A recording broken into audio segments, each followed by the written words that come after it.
Hello ladies and gentlemen, Captain Shaq here. Let's talk a little bit about Bethesda's big announcement. So if you guys are new to the channel, and for you guys who've been here forever, you guys know that I'm a focused YouTuber on the modding community. And I'm sorry if I sound a little off, I'm actually at a hotel room in Hollywood for E3 and EA Play.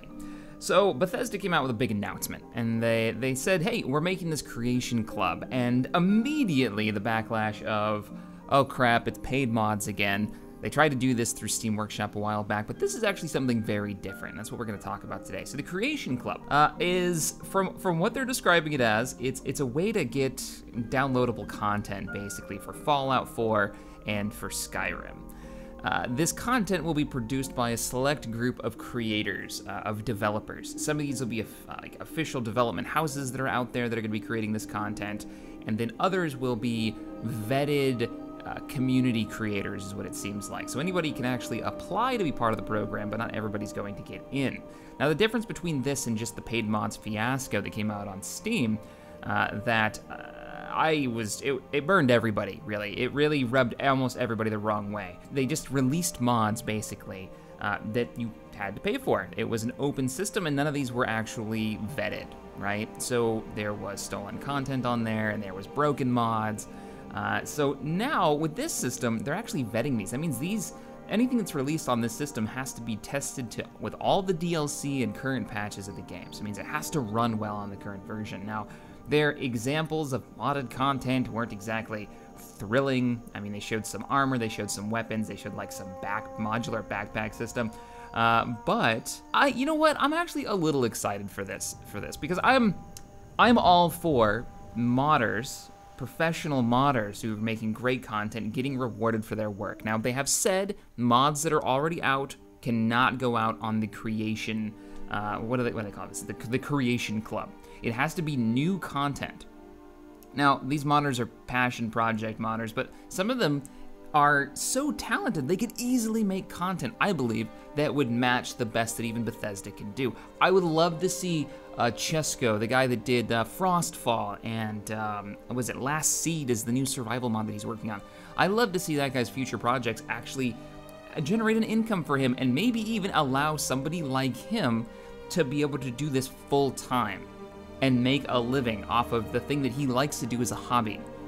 Imagine the kind of content that we'll get from that. Now, there is a bit of a slippery slope, is if they don't properly test these mods, especially these gameplay enhancement ones. Like, there's new types of gameplay, they say in the FAQ for this, and I'll put a link in the description for the FAQ.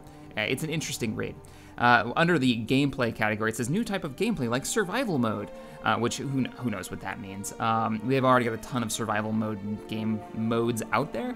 It'd be interesting to see what like professional developers can come up with for these games. Now, with Fallout 4 coming out for VR in, I think, October of this year, it's gonna be one of the first full-on AAA titles that has this huge community, has all this new content, and is VR capable. So it'll be interesting to see like what kind of mods will we see from professional developers for Fallout 4. But as for this whole paid mod fiasco, I know my first tweets were like, oh man, there better be damn good content coming out of these devs that can blow away what we're seeing from just the traditional modding community to make people want to buy this stuff. The way they're doing it is through like a credit system, so it looks like you'll pay a certain amount of money to Bethesda. That money will be converted into these credits, which you'll be able to buy, X amount of mods. And their examples were like 100 for this piece of armor, 500 for this whatever character or game mode. So the nice thing is they will get paid. I'd like to know what the split is, and I'm hoping they make this public information. What do the creators get? Especially these mods turned professional developers. What are they getting out of it? How much of my money is going to them and not just to Bethesda? And who are these development teams that are going to be jumping on board? Because, okay, they announced this, but I'd love to have seen actual like interviews from professional developers saying, we're making this and we're making that, and give us proper examples of like what can come out of this system. Because right now, their examples were not like, was it an armored mud crab was one of them that they showed? Some armor that I think we've seen before that looks like some type of stealth suit. I'm pretty sure we've seen before. There's also very comparable versions of this like stealth armor on the Nexus. We saw some bows, I think, for Skyrim. Actually, yeah, they're showing them here on the on the FAQs list. So overall, I'm cautiously optimistic that this could allow mod authors, especially the big teams, to take this to another level, to actually become professional developers, which I'm all about. If you're willing to put your time and effort into making something that I'm going to enjoy, I am okay with paying money for that and to giving you something of equal value back. If that means that I'm gonna get more and better content out of it, but I'd like to know more of the details. I'd love to know what the split is. Now they have said, and I wanna make this clear, that no current mods that are out and free can be used for this, which kind of sucks for people who have put a lot of time and effort. They've kind of like, oh, we've thrown that money away type deal. But I understand why they're doing it, because the backlash would be horrific from the player base of mods.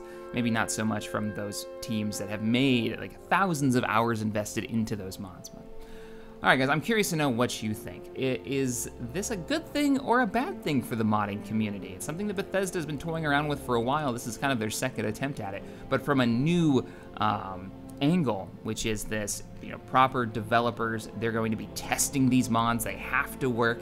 They have to be tested against all the expansion packs and all the current versions of these games. So this is going to be a curated list of mods that's official, basically official content. Not even, it is official content once these come out, that is sponsored by Bethesda. What do you think of that? And the idea of having modders actually making an income from their hard work? Let me know in the comments below. All right, guys, I'm looking forward to reading what you think about this process. If you enjoyed this video, hit that thumbs up button, subscribe to the channel for more sci-fi modding, gaming goodness, and as always, thank you guys for watching, and I'll see you next time.